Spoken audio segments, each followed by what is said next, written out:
Hi, thank you so much for joining me for this month's edition of The Secret of Love.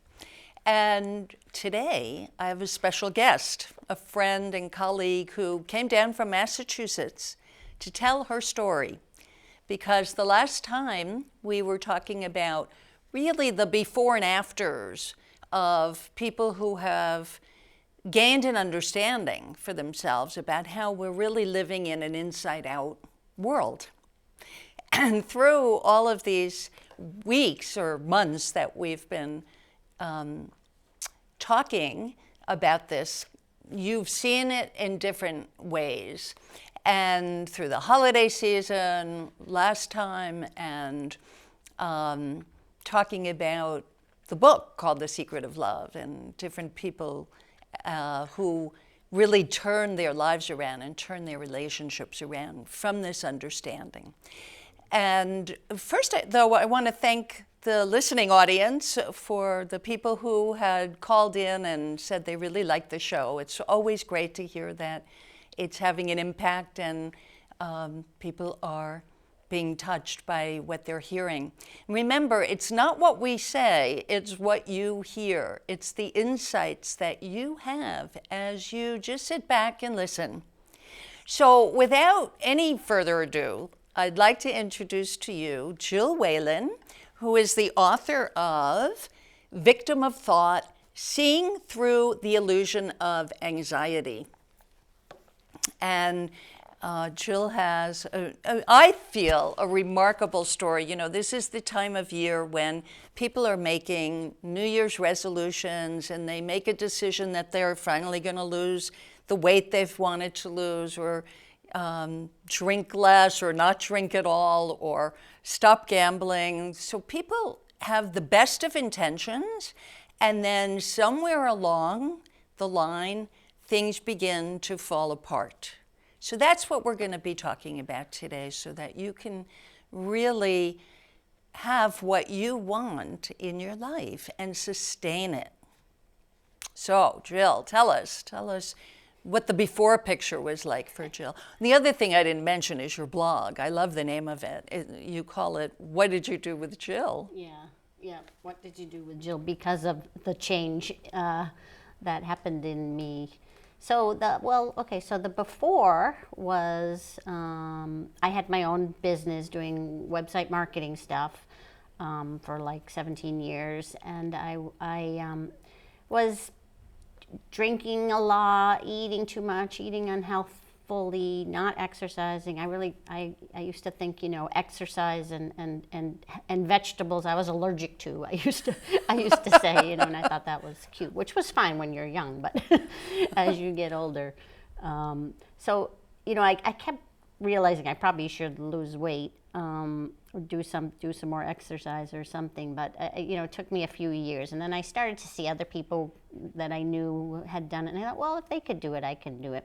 And so I really finally just made the decision, I'm gonna lose this weight, and that went fine. I lost 25 pounds in 6 months, but the cool thing was that my identity sort of changed from that, which was really, I didn't expect that. You lose weight, whatever, you go on with life. But I saw, how could I be somebody who was allergic to vegetables and exercise to someone who loved those things in a relatively short time. And so I kind of got curious about identity, how does that just change, completely the opposite. And and then I sort of, I probably wouldn't have characterized it that way at the time, but I got curious about it and started listening to stuff, and then heard a man named Michael Neal on a radio show, and he was talking about stuff that I didn't know what he was talking about, but I was like, there's something in this, this guy's like a genius, I thought. And so I started listening more to what he was saying, and at some point it occurred to me, I realized he was saying, thoughts create our feelings, and I didn't really know what that meant, but I had I listened to somebody else talking about it, and the night before I had this thing with my husband where I was making dinner, and I said, dinner's ready, and he said, okay, but I didn't like the way he said okay. To me, it sounded like okay. And I built up this whole thing in my head that I was like, what did I do? Why is he mad? What happened? And this whole thing, he really didn't say any more words. We ate, but I was still in my head, what's going on, and all this stuff. And then he went out later, and I'm still, he literally did not say anything else. And I'm still wondering what's going on and feeling horrible, feeling horrible. So the next day when I heard thoughts create feelings, it hit me, oh my God, that's what I did last night. I totally had, in my head, created a story of what was happening. It wasn't my husband, he just said one word. How can one word make me crazy like I was feeling? And once I understood that concept, it just kind of changed, just so much of my life, changed. And then, later I had another insight. I started learning more and more about how it's our happiness is already inside of us. And I knew that if thoughts are creating our own feelings and the happiness is already inside of me, then all these addictive things I was doing. I used to have I would have an addictive friendship. I would find a new friend, who I would then cling to until they would, get away from me, all through my whole life. And I had this insight once. I was just taking a shower, and I had this insight that, well, if thoughts create my feelings and happiness is already inside of me, I can create that same happiness that I'm thinking I'm getting from these friends. This all was like a download in 1 second, where I saw all the string of addictive friendships pass before my eyes, like my life flashed before my eyes. And then I was like, oh, I totally got that life's one big addiction. We're always trying to feel better.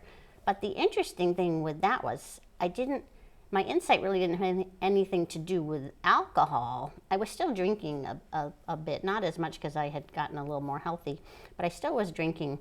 And I've always figured if I'm gonna drink some alcohol, I want to drink enough to feel it, so that why waste the calories was sort of what I things thought. we tell ourselves, right? Right, but after this insight about these addictive relationships, I suddenly couldn't drink. I could drink a drink, but if I started to feel that buzzed feeling that I had been shooting for before, I didn't like it. It felt yucky. I would push the drink away. So I would have a little bit to drink with my dinner or whatever. This was now probably 3-4 years ago, and I can't drink. I still do. I have a glass of wine, but I can't drink. So that's really with your theme of willpower. There was certainly no willpower involved in me going from wanting that buzzed feeling to not being able to even tolerate it, all through an insight, really amazing. Yeah. And so, Jill, what would you say, opened your eyes to this understanding, is what we've been calling it, an understanding, really, of how life works from inside out. You talked about the feeling of happiness is always there underneath our unhappy thinking. If we don't hang on to or try to pick apart our negative thoughts, they'll just float away on their own. They move along. It's the flow of life, right? So could you speak a little bit to what it was that sort of woke you up? We talk about defining moments, and what would you say woke you up to the fact that now it's sustainable? It's not something you have to think about even. It's just part of you. Yeah, I think, those were my major insights that I've talked about. But now over time, seeing that like you say, the flow, like life is just a constant flow. The thoughts through our head are just constantly flowing. Now, I didn't, this book is about my journey through anxiety my whole life, but I didn't even know I had anxiety, because for me, that was a normal. I can see in looking back, because I don't have it anymore.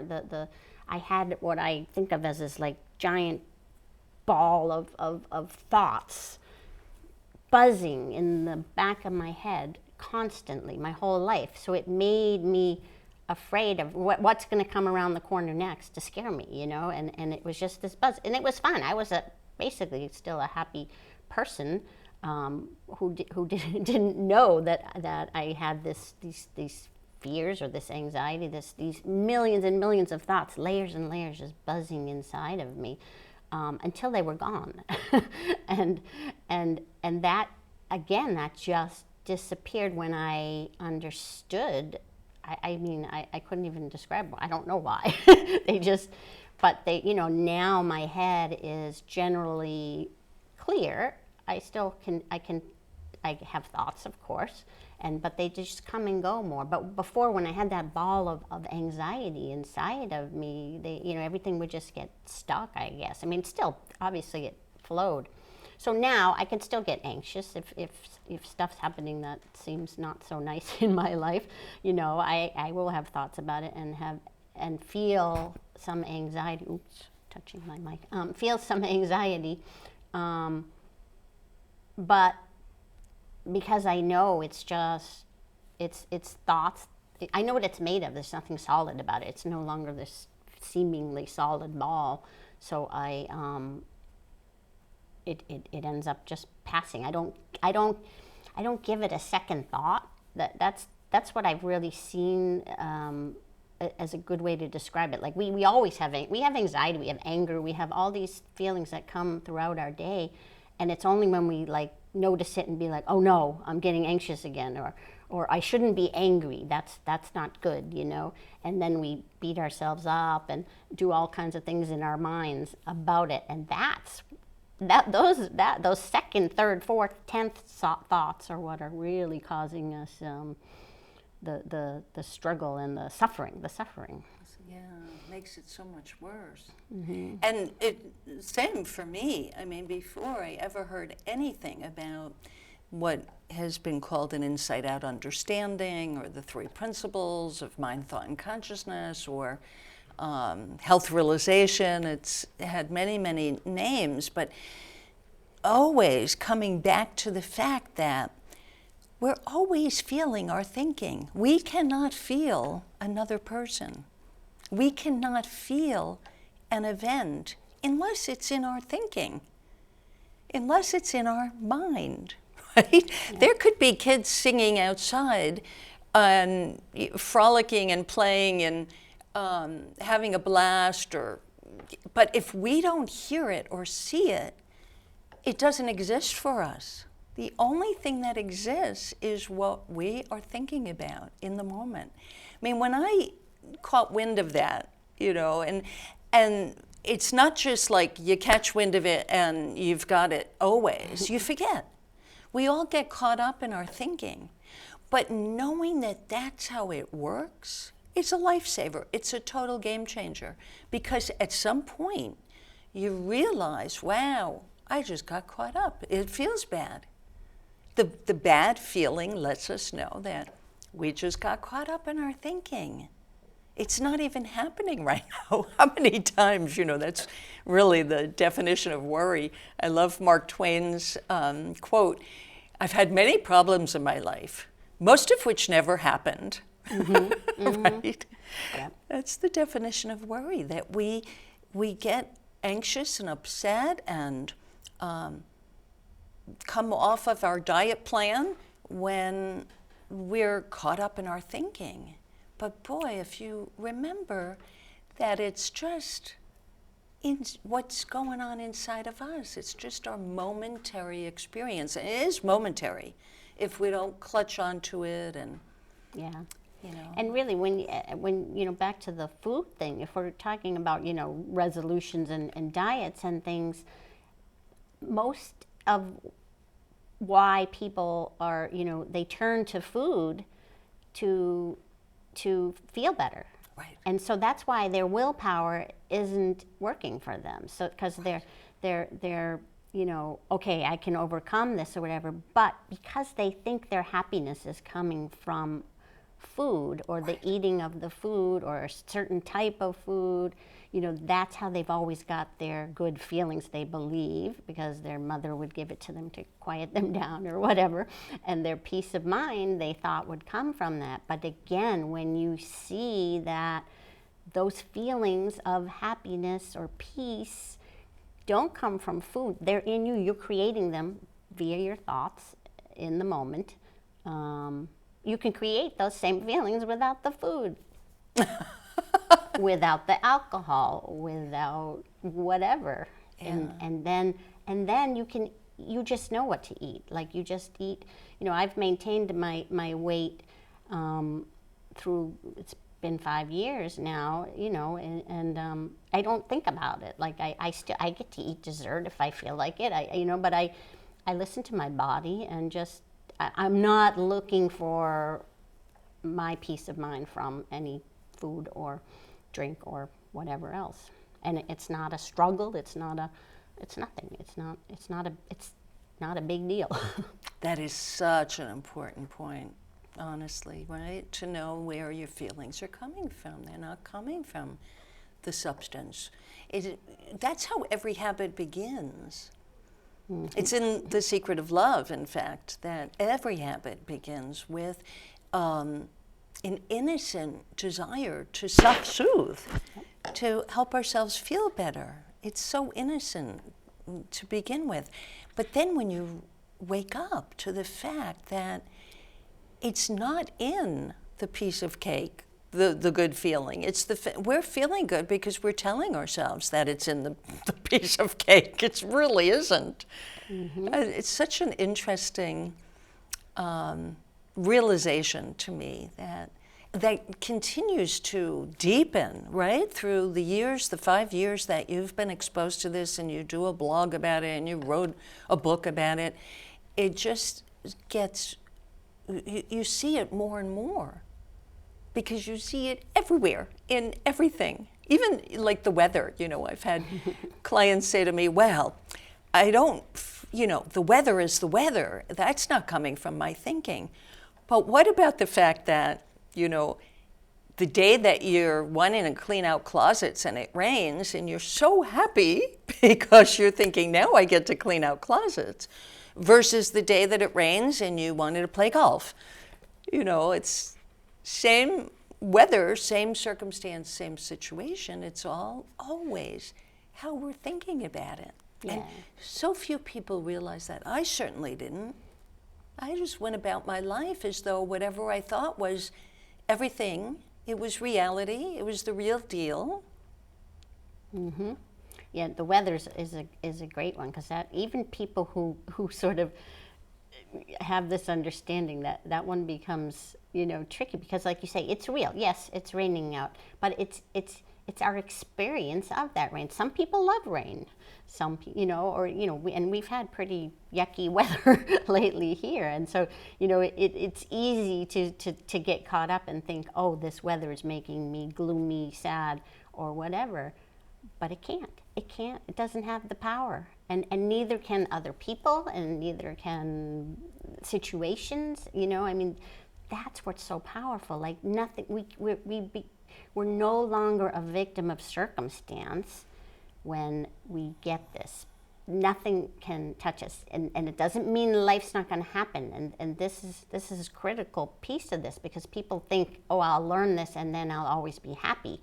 Not necessarily. I mean, things are still going to happen. Life is a roller coaster of up and downs, and you're going to experience those. But when you get that it's the way you feel about those things, and it's okay to feel sad or whatever. If somebody dies, I mean, yeah, you're going to feel sad. You get sick, you're going to feel bad.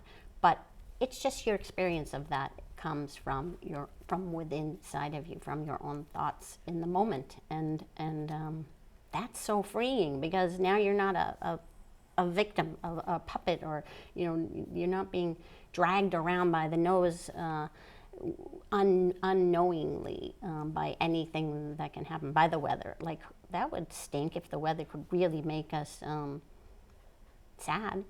Yeah, right. I know. Talk about a loss of control, right? The weather would then be in control of your experience of life, because moment to moment, that's what it is. It's an experience of life. Mm-hmm.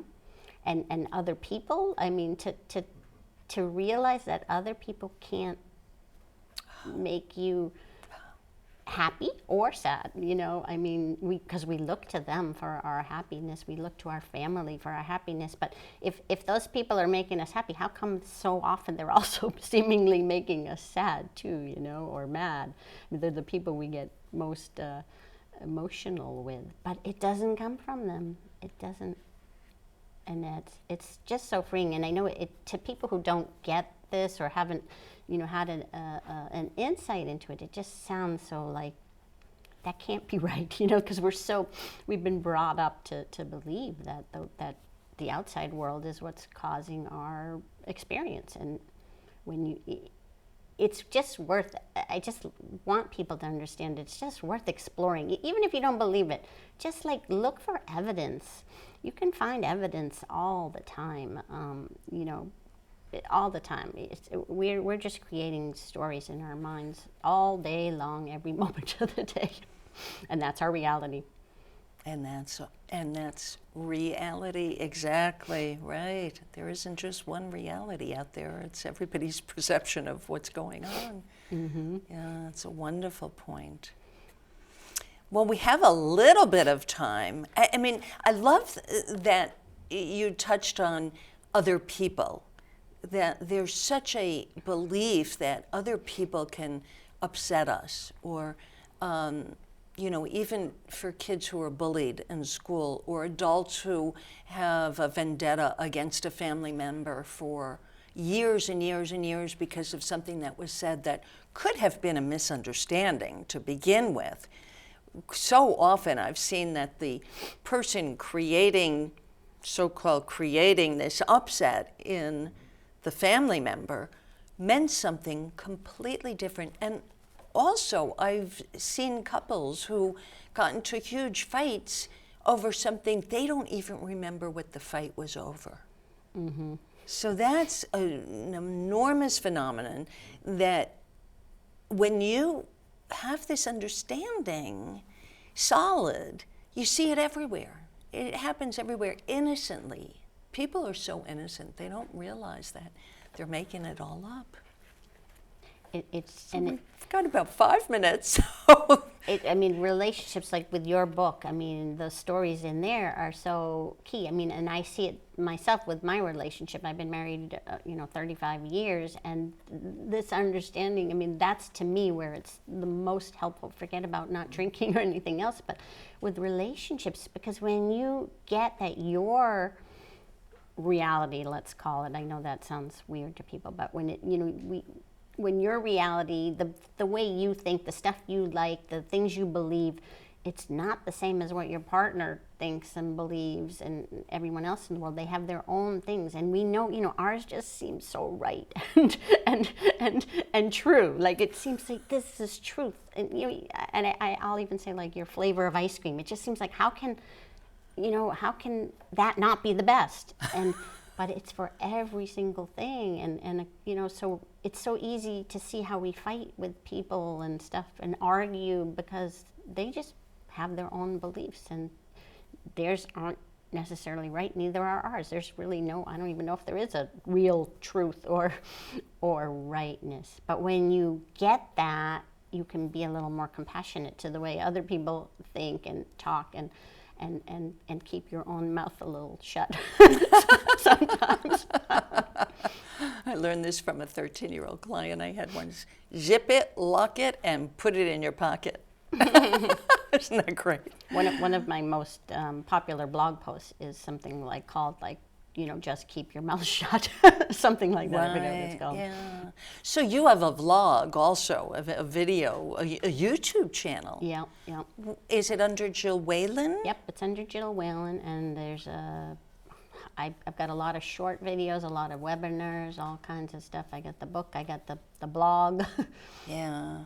So I hope people listening, will make use of Jill's knowledge and expertise. And it went so fast, Jill. I'll have to definitely invite you back again anytime you want to come back. Thank you. Thank you so much, and thank you to everyone listening. And we'll see you next month. It's February then, Valentine's Day. That's the month for The Secret of Love.